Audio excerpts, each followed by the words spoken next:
We have live pictures here as we turn to the latest on the ceasefire in Lebanon. Tyre is a port city just south of Beirut, and thousands of people who were forced out of their homes by the Israeli ground offensive into southern Lebanon, they continue to return home today. We have as well video of another key development in the ceasefire.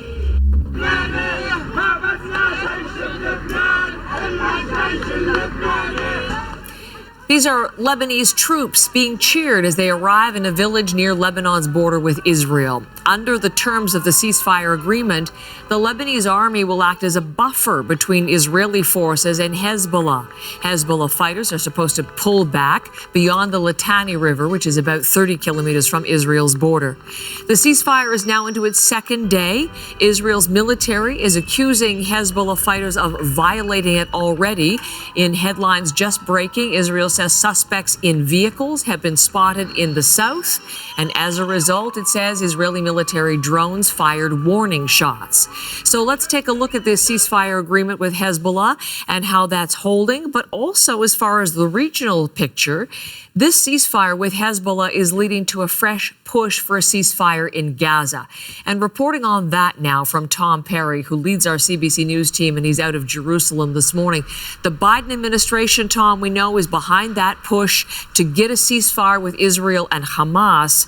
What is happening on that front today? And is the Netanyahu government now under fresh pressure at home to get a deal done in Gaza? The Netanyahu government has really been under pressure domestically for months on this issue. There have been protests really weekly, sometimes beyond, like more than that, here in Jerusalem and in Tel Aviv as well. People calling on the Netanyahu government to reach a ceasefire and bring home the Israeli hostages. I was at a protest, a big protest in Tel Aviv on Saturday. Last night here in Jerusalem, people were out on the streets demanding that, saying that if a ceasefire is possible with Hezbollah, then certainly it must be possible with Hamas. I'm going to play you some tape. This is of Gil Dickman. He's the cousin of Carmel Gat. She was kidnapped by Hamas on October 7th. She was killed in captivity. Here's what he had to say last night about this need for a ceasefire in Gaza.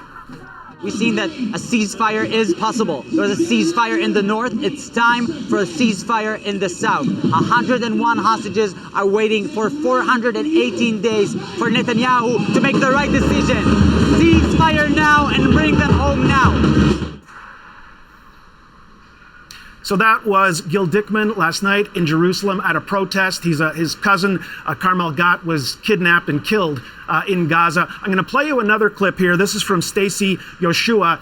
Again, the message here is that there's hope because now there's this ceasefire with Hezbollah that maybe, just maybe, there could be a ceasefire with Gaza. Here's what she had to say.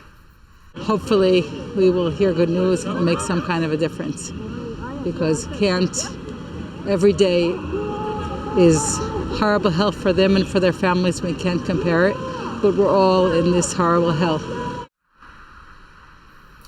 So that was that protest last night here in Jerusalem. I should tell you, Heather, this really is almost a daily thing. I was out for a run this morning near the Knesset. I came across a protest camp. There's people doing a hunger strike. I spoke to a fella originally from Montreal who was one of the protest leaders, and he was saying the problem is that Benjamin Netanyahu, the Israeli Prime Minister, he says doesn't want a ceasefire, and that's because he's trying to appease the hard right members of his coalition government. They don't want a ceasefire, and so he doesn't want to lose their support, and so to these protesters, he's the problem. That's what's standing in the way of a protest. Of course, the Israeli government's going to say the problem is Hamas, that to them, if Hamas were to just lay down its weapons and, return the hostages, that there could be peace. But it gives you an idea of, the competing views on this here in Israel. So is there any movement, Tom, as far as ceasefire talks go? Well, there is some reporting today in Arab media that's been picked up by the Times of Israel as well, that there's an Egyptian intelligence delegation supposed to be here in Israel today, and they're talking about the possibility of a 1 or 2 month ceasefire with a gradual release of hostages, and during that period there would be discussions about the IDF's movements and operations in Gaza. Again, this is Arab media being quoted by the Times of Israel and other papers here in Israel. So it does seem a bit tentative at this time. There may be some movement, but really we're going to have to wait and see whether this is possible, if Joe Biden's plan to try to force this is going to work out while he's still in the White House. Something we'll be talking about very closely and watching closely today. Tom, thank you very much, and we'll bring you some expert analysis as well later in the morning.